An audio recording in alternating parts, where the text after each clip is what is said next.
Ito si Haris Sultan. Sinasabi sa atin ng pamahalaang Britanya na dapat mag-isip ka muna bago ka mag-post, okay? At base sa lohikang yan, sila na ngayon ang bansa na may pinakamaraming inaresto dahil sa mga komento online. Ang United Kingdom ay nahuli ng doble kumpara sa Belarus, 12,100 at 83. Sino ang nasa ikatlong pwesto? Alemanya, isa pang haligi ng kanluraning liberal na demokrasya. At tingnan mo, ang China ay mas mababa pa kaysa sa Alemanya, United Kingdom at Russia. Hindi ko talaga gusto si Putin, kahit kailan. Putin. Turkey naman. Gets mo na kaya nag-post si Keir Starmer nito. Tingnan mo ito. Natutuwa ako na si Allah Abdel Fattah ay nakabalik na sa United Kingdom at muling nakasama ang kanyang mga mahal sa buhay, na siguradong labis ang ginhawang nararamdaman ngayon.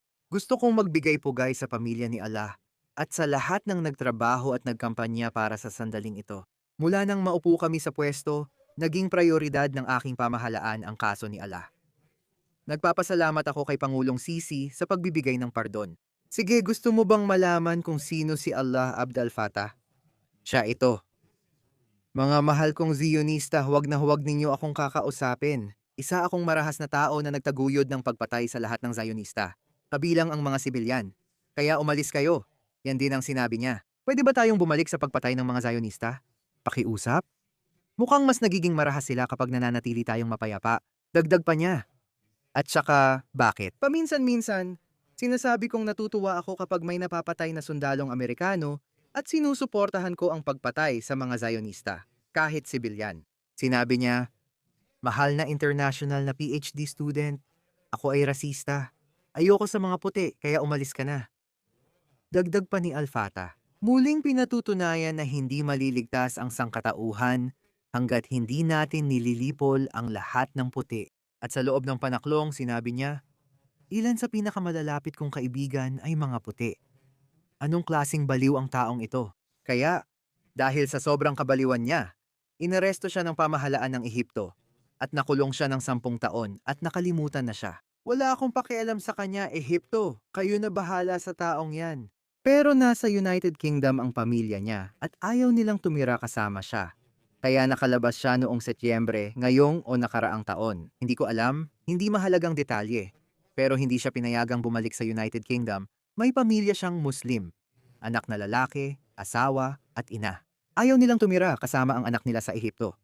Ganoon nila kagustong manirahan sa United Kingdom. Pero sa parehong panahon, galit na galit sila na gusto nilang lipulin ang lahat ng puti. Hindi ko maintindihan ano bang hindi ko nakikita. Madalas ko itong iniisip. Sinusubukan kong intindihin ang takbo ng isip nila. Galing din ako sa ganong kultura. Hindi nga Ehipto. Pero magkahawig naman ang kulturang Muslim. Hindi ko talaga maintindihan. Naiintindihan ko pa rin ang pag-iisip ng isang Islamist. Itong mga bigong tao na ito, dahil sila ay bigo, galit sila, mapait sila dahil hindi nila nagawang pasukuin ang mundo ayon sa gusto nilang kaayusan. Ito ang kanluran. Mabuhay ang United States of America. United States of America. United States of America. Galit sila sa United States of America at sa kanluran dahil ang kaayusan ng mundo ay pinamumunuan ng Amerika.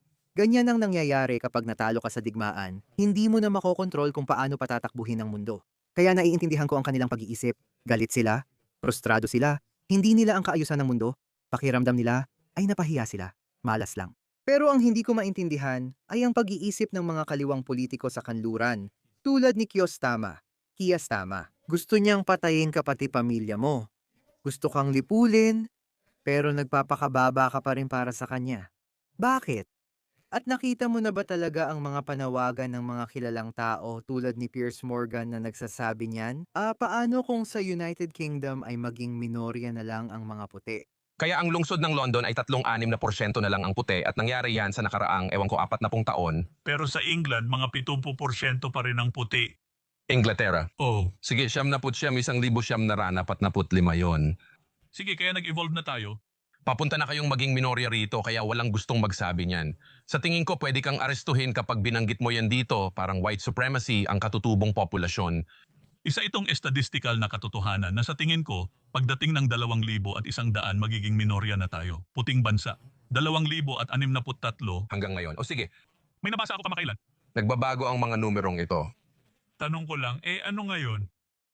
Tanging puting kultura lang ang sinasabihang yakapin ng kanilang pagkaubos. Wala nang ibang kultura. Matapos silang bugbugin, hamakin, agawan ng kultura, at tanggalan ng mga pagpapahalaga ang kanilang lipunan. Ngayon, nauubos na sila at sinasabihang tanggapin iyon. Ang nagkakaisang kaharian na 2,000 taon nang umiiral ay dapat lang daw magsabing malas. Ang Tower Hamlet ay pag-aari na ng mga Bengali at ilang bahagi ng London, Bradford, Manchester at Birmingham ay pag-aari ng mga Muslim. Lumrock Muslim, tanggapin mo na lang, hindi ka pinapayagang magsalita tungkol dito. Racist ka raw, ang pathetic. Itong salitang racist na ito. May isa pa akong hindi maintindihan. Paano naging mas nakakatakot sa mga tao ang salitang racist kaysa sa salitang rapist? Parang, hindi ko na lang pag-uusapan ang mga rapist dahil mas mabigat daw ang paratang na pagiging racist. Hindi ko kayang mabuhay na tinatawag akong racist. Kaya kung may mga taong nanggagahasa, nagnanakaw, pumapatay, nananaksak, at sinusubukang sakupin ang lipunan, hindi ko raw dapat pag-usapan ito. Naku, kapag tinawag akong racist, parang katapusan na ng mundo para sa akin. Bakit naman? Bakit? Una sa lahat, hindi ko iniisip na issue ito ng lahi. Sa tingin ko, issue ito ng kultura. Nasabi ko na dati na ang lahi ang pinakakitang-kitang phenotype. Madalas nating iugnay ang asal ng tao sa lahi. Pero kultura talaga ang dahilan ng kanilang ugali. Lagi ko itong ginagawang halimbawa. Pinakamalaki ang kita at buwis ng British Indian, lampas sa mga puti. Ang mga Pakistani at Bengali naman ang may pinakamababang kita, mas mababa pa sa mga itim. Bakit? Hindi ba halos magkapareho ang etnikong Indian at Pakistani? Punjabi ako at may Punjab din sa India. Kaya masasabi mong etniko ko ay isang lahi na historical na Indian. Pero dahil sa paghahati ng Indian subcontinent, napunta ako sa panig ng Pakistan. Kaya etniko, pareho lang tayo ng pinagmulan dahil magkaiba lang talaga ang kultura sa India. Sa India, gusto nilang mag-aral ang kanilang mga anak, magsikap, at kumita ng pera. Ang mga Muslim naman ay gustong mangibabaw, magparami ng anak, at umasa sa ayuda, isang usaping pangkultura. Iyan ang dahilan kung bakit ang mga taong mula sa parehong etnisidad ay nasa itaas, at ginagawa rin nila ito sa Amerika at sa Australia. Pero ang mga taong ito ay nasa kabilang dulo ng spectrum dahil iba ang kanilang kultura. Hindi lahi ang issue kundi kultura. Gaya ng sabi ko, dahil lahi ang pinakakitang phenotype, nauugnay natin ang asal ng tao sa lahi nila. Nabanggit din ito ni Nigel Farage. Ipapakita ko ang sinabi niya. Lumalala ang gobyernong ito. Wala ring nabanggit sa balita ng British Broadcasting Corporation tungkol sa mararahas na tweet na ito. Ayan na. Oh, heto pa. Mas marami pang mga gems of wisdom mula sa taong ito. Oo, itinuturing kong bayani ang pagpatay sa mga kolonyalista, lalo na sa mga Zionista. Kailangan pa nating pumatay ng mas marami sa kanila. Hindi talaga siya nagpapalambot ng salita. Puro mararahas. F. Mukhang kailangan mo pang matakot. Ang biglaang pamamaril sa mga puting lalaki ay dapat magpaalala sa kanila na ang rasismo ay nakamamatay. Paano hindi ito rasismo? Ano ba talaga ito?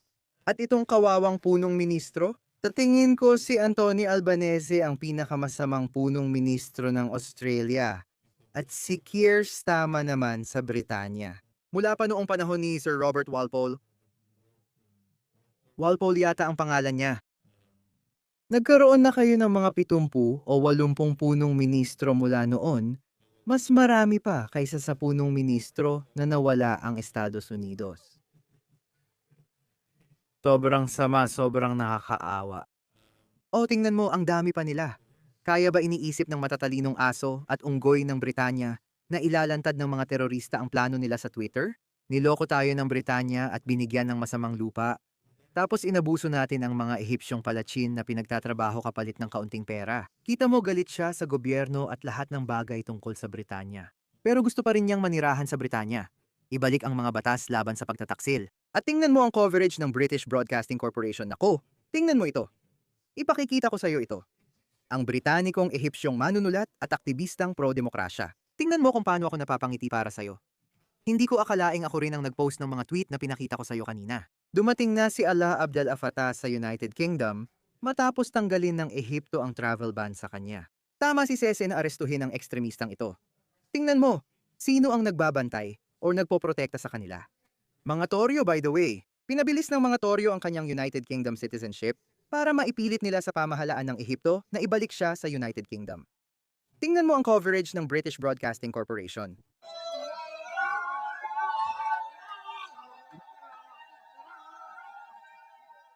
Ito ang taong iyon.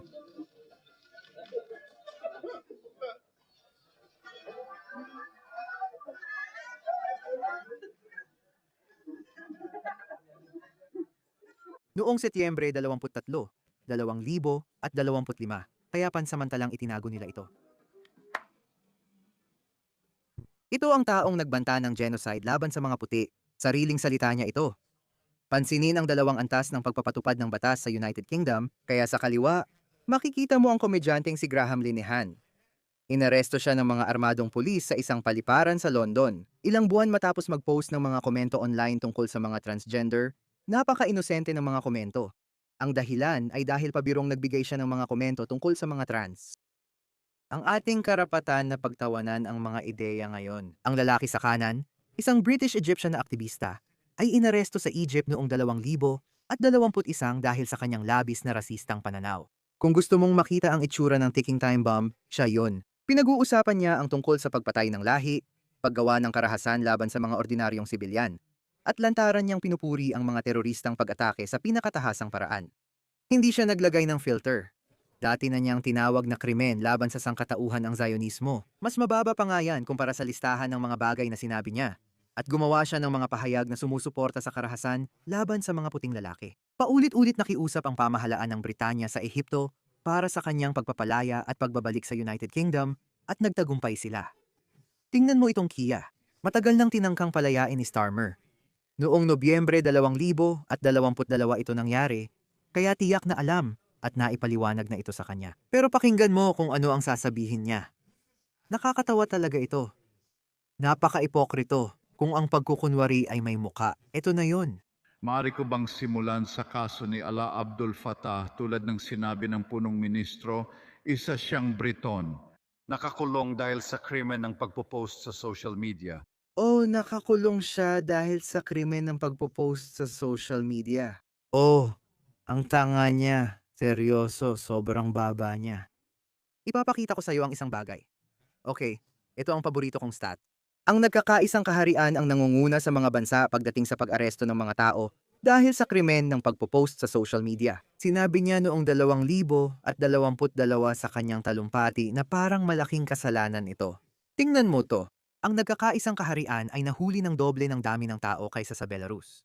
Tingnan, nariyan din ang Alemanya. Isa ring magandang halimbawa ng liberal na demokrasya. China. 1,500 lang. Sinong nagsasabing autoritaryan ang China? At nakulong sa Ehipto, sa halos 9 na taon na ang nakalipas. 6 na buwan na siyang nagwewelga sa pagkain. Hindi pa siya namamatay. Sabi ng punong ministro, nabanggit niya ito kay Pangulong Sese. Maaari ba niyang sabihin ang progreso sa pagpapalaya kay Allah? Sa totoo lang, ang mga Toryo ang nagmadali sa kanyang United Kingdom citizenship at ang mga Toryo rin ang nagsikap na mailabas siya mula sa Ehipto. Pareho silang nagduraan at hindi dapat ginawa iyon. At higit pa dyan, hindi lang siya nagpo-post sa Ingles ng walang hiya, nagpo-post din siya nito sa Arabe. Hayaan mong sipiin ko ang sinabi niya. Kung hindi natin kayang patayin ang mga opisyal, maghahanap tayo ng teroristang grupo para patayin ang kanilang anak at pahirapan ang kanilang ina. Sobrang wala na sa sarili ang taong ito, sabi ni Drew. Tama lang na kinulong ng Ehipto ang taong ito. Si Sisi ay isang leon. Sorry Sisi.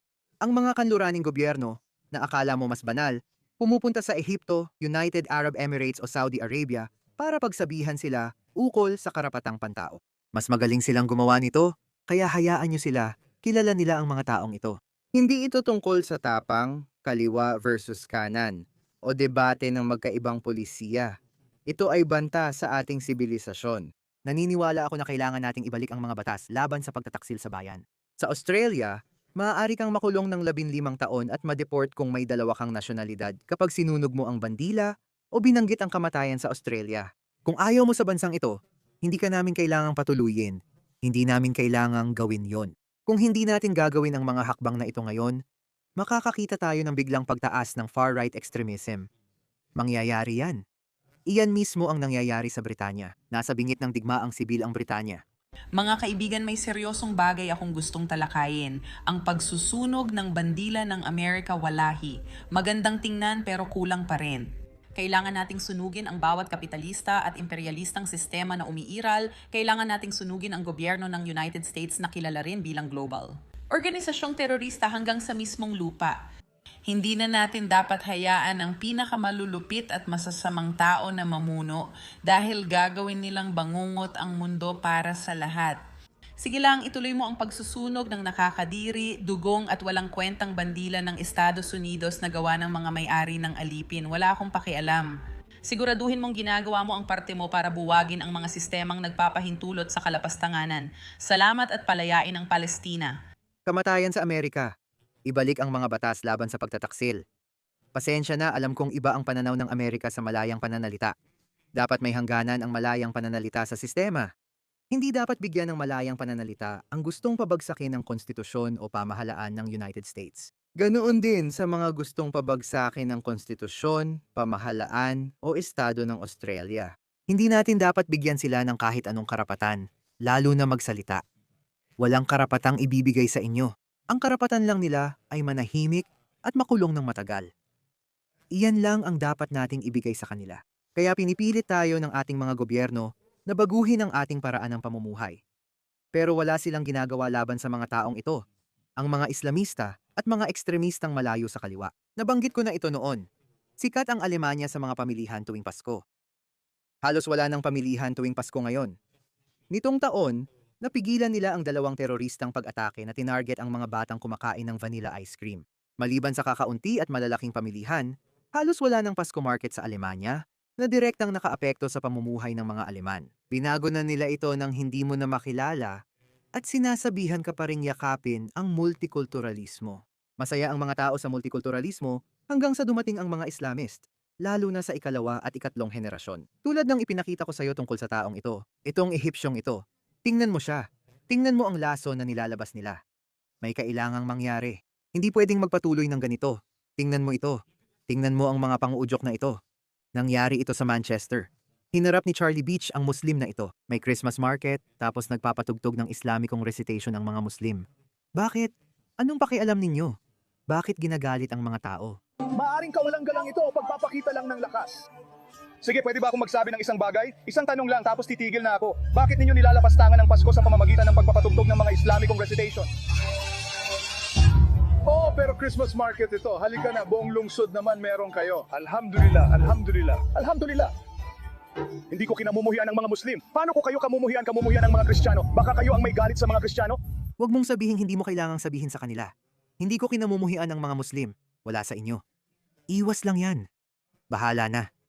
Wala akong pakialam sa iniisip nyo. Kayo ang galit sa mga Kristiyano. Bakit mo ginagawa ito?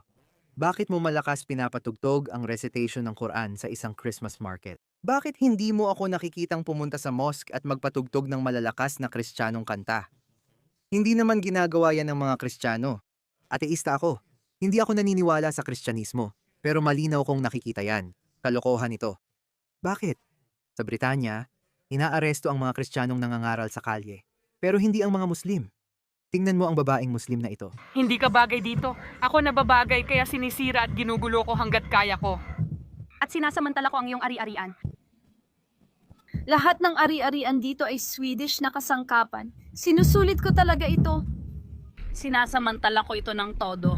At wala ka namang magagawa tungkol dito. Oh, Diyos ko, pabasa ko ito sa'yo. Kapag sabing di ako nababagay dito, di ko naman sinabi sa'yo na nababagay ako. Kaya sinisira at kinukuha ko ang kaya ko. Kaya kong kolektahin lahat ng buwis mo, lahat ng benepisyo na makukuha mo dito sa Sweden. Sinusulit ko lahat, sinusulit ko talaga, at wala kang magagawa tungkol dito. Isang malaking scam sa benepisyo ito kahit saan. Sa bawat bansa na tingnan mo. Nakita ko na rin dito sa Australia, itong mga Afghan, Pakistani at napakaraming tao. Kinukuha ang buwis natin para una, tustusan ang pamumuhay nila, at sa huli, papalitan din nila tayo. Lahat ng gusto kong ipagawa, nilalagay ko sa air task, tulad ng trampoline na gusto kong buuin. Tamad kasi ako at walang gana, kaya nilagay ko sa air task ka. Ang air task ay parang Craigslist at maraming Indian ang sumagot. Nag-aalok gawin ito ng 100 o minsan 75. Alam ko na parang 3 oras o 4 oras ang trabaho at lahat ng mga puting trabahador. Humihingi sila ng 400 o 500. Pinili ko pa nga yung 500. Pero bakit pipiliin ang 500 kung pwede naman sa 100 o 100 at 50? Bakit? Una, binabaha nila ang merkado ng murang paggawa at sinisira ang sariling pamumuhay. Tapos sasabihin nila, ayaw ng mga puti gawin ang mabababang trabaho. Nakikita ko kung paano nawawala ang mga trabaho dahil binaha ng gobyerno ng Australia ang merkado ng paggawa sa Australia ng murang manggagawa mula sa mga bansang ikatlong mundo. Bakit? Hindi ko lang maintindihan kung bakit nalulugi ang mga trabahador na ito.